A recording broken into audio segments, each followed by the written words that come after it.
Hey guys, नमस्कार। कैसे हो आप सभी? आप सब अच्छे होंगे दोस्तों। मैं डीके सोनवाल एक बार फिर स्वागत करता हूं आप सभी का JNV नर्सिंग पॉइंट जयपुर में।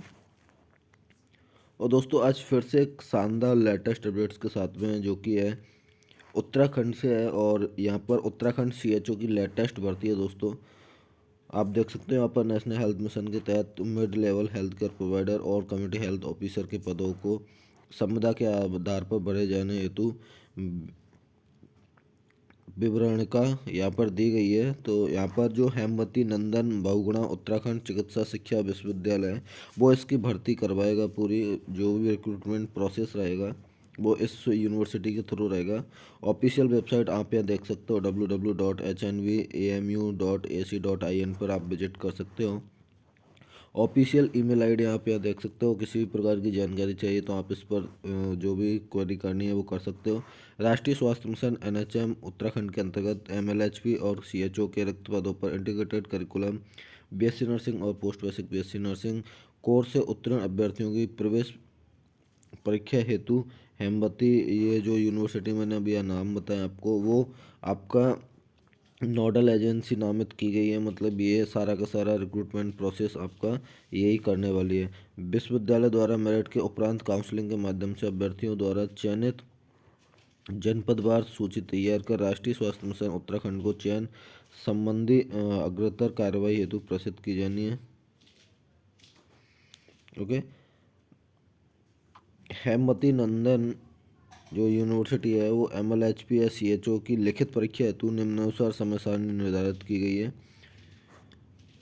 तो आप यहाँ पर देख सकते हो कि आपके जो इम्पोर्टेंट डेट्स हैं वो पहले देख लेते हैं।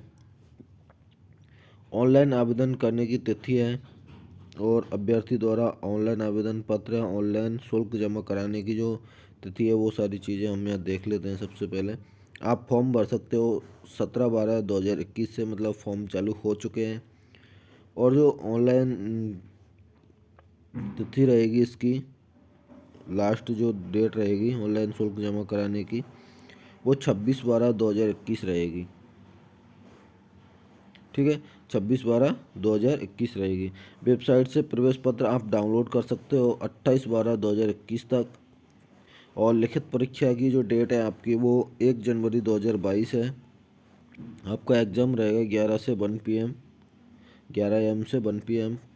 परीक्षा का जो परिणाम है वो रिजल्ट घोषित कर दिया जाएगा आपका 5 जनवरी 2022 को। काउंसलिंग एवं जनपदवार सीटों की संख्या के संबंध में सूचना दी जाएगी आपको, विश्वविद्यालय द्वारा पृथक से जारी की गई जाएगी।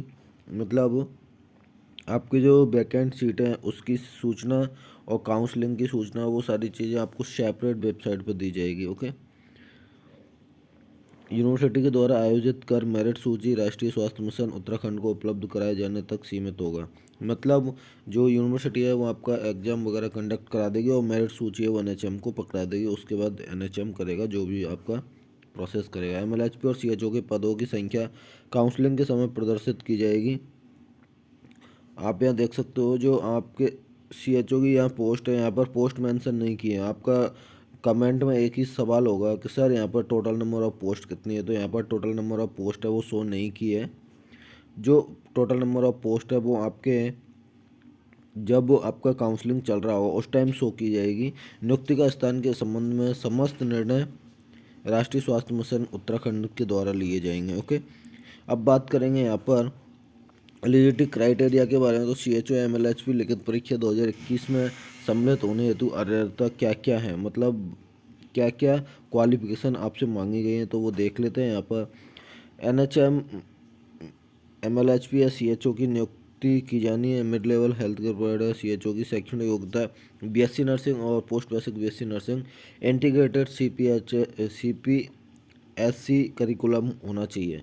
मतलब यहाँ पर ये है कि आपने BSc नर्सिंग किया है, पोस्ट बेसिक BSc नर्सिंग किया है, तो आप एलिजिबल हैं। लेकिन आपका CCH उसके अंदर इंटीग्रेटेड हो। ए nursing BSc nursing, post basic BSc nursing और GNM with certificate course in community health from IGNOU state public health और स्टेट मेडिकल यूनिवर्सिटी।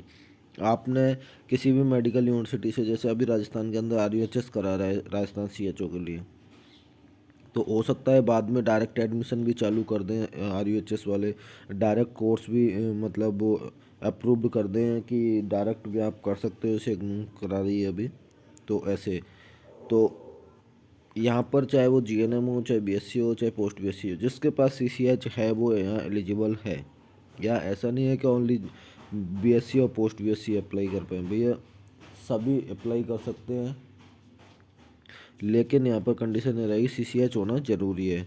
और यहाँ पर ऐसा कुछ नहीं लिखा है कि आपका जो रजिस्ट्रेशन है वो उत्तराखंड से होना चाहिए, कि आप उत्तराखंड के मूल निवासी होने चाहिए, ऐसा यहाँ पर कुछ नहीं लिखा है। राज्य के समस्त नर्सिंग कॉलेज जैसे पब्लिक, प्राइवेट एवं एम्स ऋषिकेश से उत्तीर्ण हुए अभ्यर्थी जो कि उपरोक्त शैक्षणिक योग्यता के धारक हों, mid level health care provider CHO के पद हेतु अर्ह होंगे। ठीक है, तो यहाँ पर ऑल इंडिया कैंडिडेट सब अप्लाई कर पाएंगे।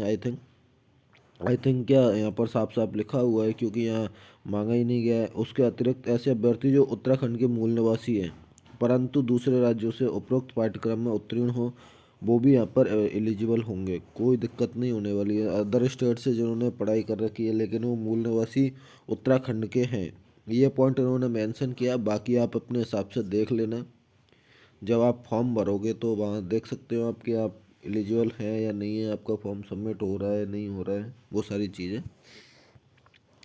एज क्राइटेरिया की बात करेंगे यहाँ पर, तो 21 से 42 साल तक के कैंडिडेट सब अप्लाई कर पाएंगे। और उत्तराखंड स्टेट के जो रिजर्वेशन रूल एंड रेगुलेशंस रहते हैं उसके हिसाब से आपको एज के अंदर रिलैक्सेशन है वो मिल जाएगा। आपका करेक्टर सर्टिफिकेट अच्छा होना चाहिए, मतलब करेक्टर है वो अच्छा होना चाहिए। जो आपका फिजिकल हेल्थ है वो अच्छा होना चाहिए। पंजीयन शुल्क की बात करते हैं यहाँ पर कि आप जब फॉर्म भरोगे तो उसका चार्ज क्या लगेगा, तो आपको 500 रुपये लगने वाला है दोस्तों। आप किसी भी कैटेगरी से हो आपका 500 रुपये ही लगेगा। ओके, उसके बाद ऑनलाइन आवेदन प्रक्रिया आपकी रहने वाली है, तो आप ऑफिशियल वेबसाइट से जाके फॉर्म फिल भरें। और यदि आप किसी प्रकार का रिजर्वेशन का लाभ उठाना चाहते हो EWS SC ST OBC, तो आपको फिर आपका जो सर्टिफिकेट है रिजर्वेशन सर्टिफिकेट या कास्ट सर्टिफिकेट वो आपको लगाना ही पड़ेगा। सिलेक्शन प्रक्रिया की बात करते हैं तो यहाँ पर आपका ऑब्जेक्टिव क्वेश्चन होने वाला है, वो ऑब्जेक्टिव पेपर होने वाला है जिसमें ऑब्जेक्टिव क्वेश्चन आएंगे, आपका रिटर्न एग्जाम होगा। तो ओके, बाकी का शेम है, आप फॉर्म कंप्लीट भरें और किसी प्रकार के मतलब इनकम्प्लीट फॉर्म नहीं छोड़ें, अदरवाइज रिजेक्ट कर दिया जाएगा फॉर्म। और हाँ, मेन इंपॉर्टेंट चीज़ यहाँ पर आप देख सकते हो, आपके जो परीक्षा के केंद्र रहेंगे मतलब एग्जाम सेंटर रहेगा वो सिर्फ दो ही जगह रहेंगे। एक तो देहरादून में उत्तराखंड में, और एक हल्द्वानी में वो ही उत्तराखंड के अंदर। आपको उत्तराखंडी एग्जाम देने जाना पड़ेगा हल्द्वानी और देहरादून के अंदर। राष्ट्रीय स्वास्थ्य मिशन के MLHP या CHO के रिक्त पदों पर integrated curriculum BSc nursing post BSc nursing की लिखित परीक्षा का आयोजन विश्वविद्यालय द्वारा किया जाएगा। के उपरांत विश्वविद्यालय मेरिट लिस्ट जारी की जाएगी, उसके उपरांत काउंसलिंग कार्रवाई की जाएगी। तो ये चीज़ें मैंने आपको पहले ही बता दी हैं। बाकी का यहाँ पर इन्होंने कुछ भी नहीं दिया है कि क्या सैलरी रहेगी, क्या आपका नंबर ऑफ पोस्ट हैं, वो सारी चीज़ें आफ्टर एग्ज़ाम आपको पता चल जाएगा जब आपकी डॉक्यूमेंट वेरिफिकेशन हो रहा है काउंसलिंग के दौरान, जब आपको सारा का सारा बता दिया जाएगा। So I hope you get it all information and thanks for watching this video guys. फिर मिलेंगे किसी ऐसी लेटेस्ट अपडेट अच्छे अपडेट्स के साथ में। आज के लिए बस इतना ही। Thank you guys.